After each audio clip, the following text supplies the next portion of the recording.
Alright, so this is my topical presentation. Thank you for attending my presentation. I won't take up too much of your guys' time, especially if you're running off to other meetings or gatherings. It'll be about 15 minutes, no more than 17 minutes. A couple of my topics are going to be presenting and selling ideas to work, and also working with others in the workplace. So sometimes presentations can be difficult, especially when you're expressing your own thoughts in the form of persuasion.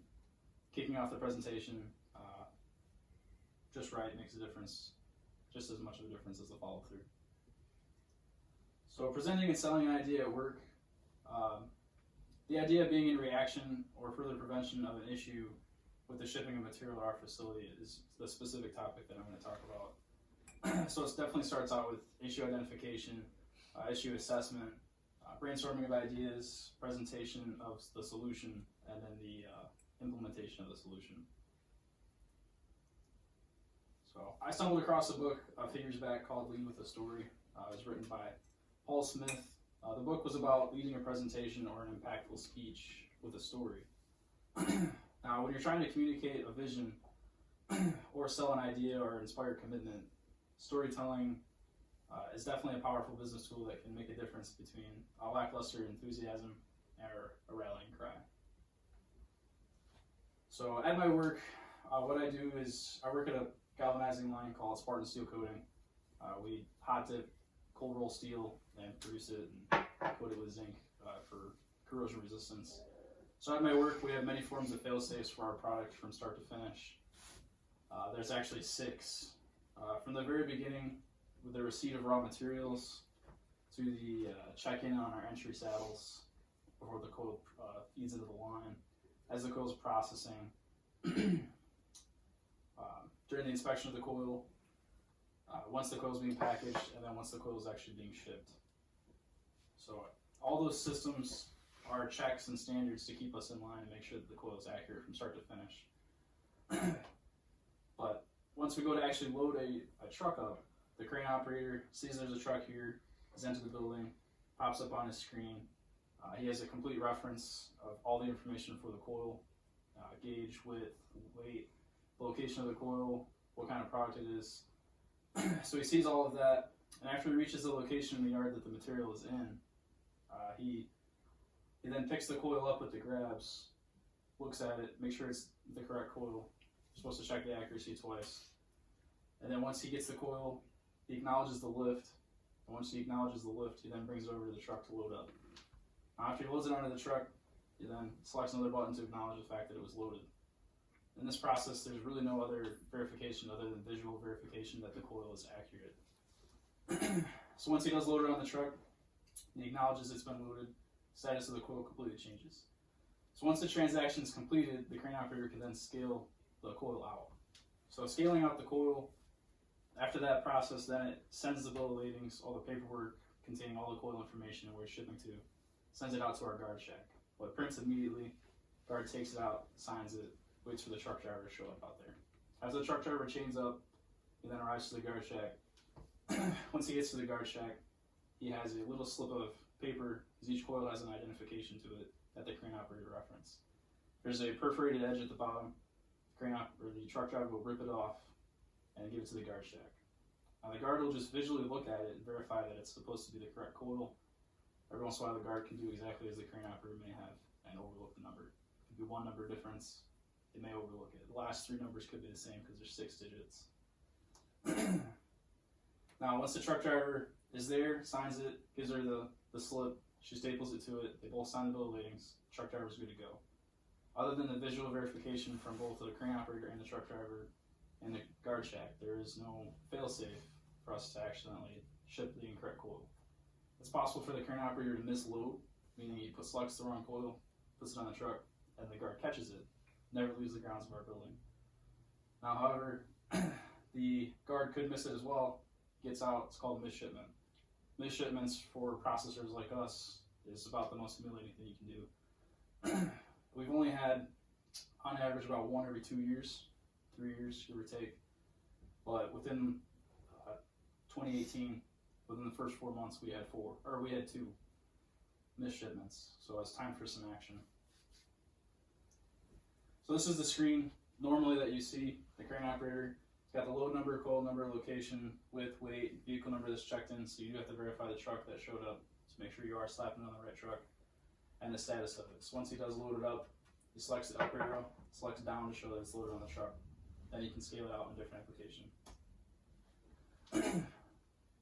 So once we had the two occurrences within the 4 months of each other, it was time to present and sell my idea.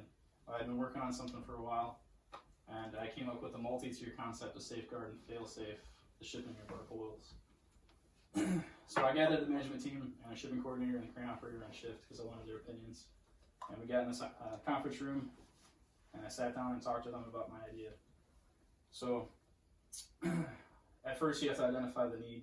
We misshipped 2 coils within 4 months. It's something very uncommon for us, but it happens, and we didn't really have a good fail-safe for it. So after I presented the necessary fix to them, it was time to sell my idea. So for starters, we would add physical checks to the act of picking up and verifying the coils. So the crane operator, when he does go to pick up a coil, he brings the grabs in, grabs the material, lifts it up. Once he does that, he's already checked that the coil is accurate, because you don't waste your time picking it up, it's not the right coil. So you check the coil information is accurate. Well, once you pick it up, once you do hit the up arrow to acknowledge the fact that you've lifted the coil, you now have to verify that the width is accurate and the weight. Now the weight, every crane has a scale on it. So once they pick it up, the weight that they enter has to be within 1% of the true weight of the coil. And then also there's measuring tapes on the grabs. So once they grab and extend in, it tells you the exact width. Now the crane operator could not be in as far as the other operators. So we did allow 2 inches above, but nothing under. It's physically impossible to be any lower. So he has to have those both in spec, otherwise he has to get a manager to sign off the fact that it's the correct coil. So we do have the physical verifications that will greatly reduce the risk of loading the incorrect coil. Here's a visual of it. Now it eliminates all the space around so you can't see what the weight is. Most operators aren't going to look at it prior. So once you come to the screen, you can't reference the other weight and just punch it in. You have to go with what your scale weight is. And then the weight is, or width as well. So now there is a chance still that the incorrect coil could be grabbed. There could be another coil in the same order, it's the same exact width, similar weight than the 1%, and you could grab that coil accidentally and still load it up. So we did add another safeguard to it. So when the crane operator scales it out after he's passed all of his physical inspections and the transaction is sent out to the guard shack, the paperwork will no longer print. So the truck driver, once he chains up and drives out to the guard shack and he takes the slip off the bottom of the coil, he then hands it to her. And now we added a barcode to the bottom of the tag. Each tag is a barcode. They have a scanner out there. Paperwork didn't print. She has to scan each coil that's on the truck. And once every coil that is properly on the bill of lading is acknowledged as being scanned, then the paperwork will print. So until all those coils are met, it will not print. So if it doesn't print, but she scanned all the tags, she knows that there's an incorrect coil in the mix. So she will turn the truck around, have him go back inside, and figure out what happened. The guard actually cannot manually intervene as well and punch in a tag. She has to scan it. So if she doesn't have the correct tag in front of her, it's impossible for the truck to leave. The guy will not leave without the paperwork because that's how he gets paid. So here's an example of the tag. At the bottom here, there's a barcode. This is the slip that's perforated that he tears off and hands to the guard. It's got the 6-digit with our split number after it, and at the bottom is the barcode. So there's a scan gun. So the guard shack, she will scan the barcode and ensure the accuracy of it. Like I said, if it's not accurate, it won't print. So the idea was met with head nods and approval across the board. There wasn't really any downfall to doing this. It's a really good fail-safe internally. Once it's in the building, still the physical verification 2-step process. And then also the system enhancement that the paperwork will not physically print until everything's accurate. So the idea has actually been in place for nearly 2 years. We actually have not had a misload or misshipment since. So far so good. Now the need for change was prompted by the necessity for a better approach, but an idea and concept can only go as far as the presenter takes it. So presenting your idea to everybody in the group, you have to be well established in what you're going to talk about. You have to have a nice idea. You have to have an understanding of what the issue is, and you have to well present to the group on what you'd like to see done. So overall, definitely helped with the company. 2 years we haven't had one, not even close. So the second topic I'd like to talk about is working with others in the workplace. So the topic of working with others in the workplace can be a blessing and a curse, depending on the nature of the work being performed and the communication skills of the team.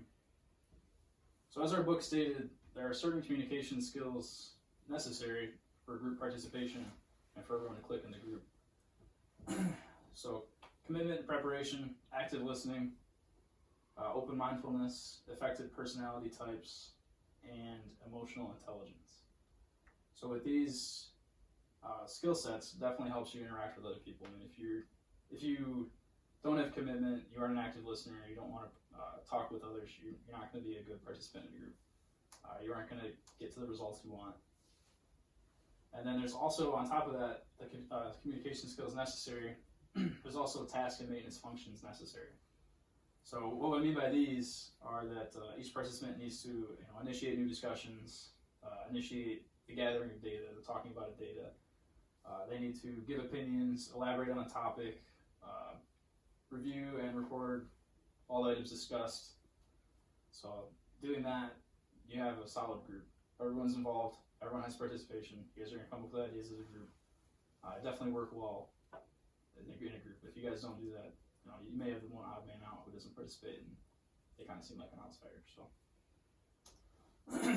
So an ineffective way of working with others in the workplace would be to be very adamant about working by yourself, like I just said. To brush off the importance of team building and team activities. If you don't work well with others, you're not going to be very efficient in a place where you have to work with other people. These functions can be crucial, especially with accomplishing a task and improving tendencies of being a loner. I mean, if you're constantly being a loner, people aren't going to want to work with you, especially in a social situation, or even just a construction site where multiple hands are on deck needed. So if you aren't the guy swinging the hammer, you're not going to be the guy breaking concrete. So an example of successfully working with others in the workplace that I've experienced, I've hosted a few events at my work. They're called Kaizen events. Kaizen is a Japanese term for improvement. So we have line stops at our work. It's our leading cost of quality reduction. With a line stop, what happens is our line comes to a stop. When our line comes to a stop, everything that's in the line is garbage. We can't sell it, it just gets scrapped. So we have to purchase it from the customer, take claim, and all the processing costs we endured, we now eat. It's a huge cost to us. So our line stops are number one issue. I held a line stop event to tackle line stops in a certain section of our line. And it was about 5 days long, Monday through Friday. And we got together and sat down in a room. I picked out people from each section of our workplace, production, maintenance, shipping, office team, gathered them together, and we decided we need to focus on the process section of our line. So we lay out ground rules. Ground rules can be anywhere from one conversation at a time. Everyone showing up on time. Group participation. We also have a term called ELMO, which means enough, let's move on. So if someone's beating a turn to death, we actually have an Elmo doll. You'll throw it at them, and then they get the hint, stop talking, and we'll take their idea that they're continuing to talk about, write it down, and we'll address it later. So those are our simple ground rules. Help us work together. At the end of each day, we get together and discuss where each ground rule fell. So it starts out at a 2.5, can go up to a 5, and can go down to a 1. At the end of each day, we decide where it's at. So if we say we did really well with Elmo today, no one beat a turn to death, so we'll bring it up to a 4. If everyone didn't participate, we'll bring it down to a 2.5 or a 2, 1.5. And each day it adjusts. At the end, you see where you are. So end of each day, you know where you need to begin and start out better for the next day. So this is just a graph to show the improvements that this Kaizen event had. Working well with others and doing everything that we did in that group definitely helped. This is over the course of the last 3 years. These are actual line stops per month for our line. And at the beginning of 2017, we trended horribly. We were anywhere from 6 to 14 line stops in the month. 2018 was even worse. Our lowest month actually was about 7, highest being 14 again. Overall, our overall highest was 23 in a month, which is nearly 1 line stop per run day, which is terrible. But in 2019, we kicked off doing these Kaizen events, and our transformation is what we call it, where everybody does do these events. We gather in the room, work as a group, and tackle these problems. So in 2019, you can see, you know, the most line stops we had were 6 per month, and the lowest we actually had was 1, which is pretty unheard of. Our record for running without line stops is 28 days, and we actually got really close to it that month. We actually hit 24. It's the most run days without a line stop we've had in the last 7 years. So it's definitely successful. Working in a group with other people definitely helps to achieve what you guys are looking to do, especially when it comes to galvanizing line. You have to work together.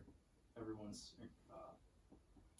included in the process. You can't have one person missing. Without that missing link, you can't run. So, thank you guys. That's all I have.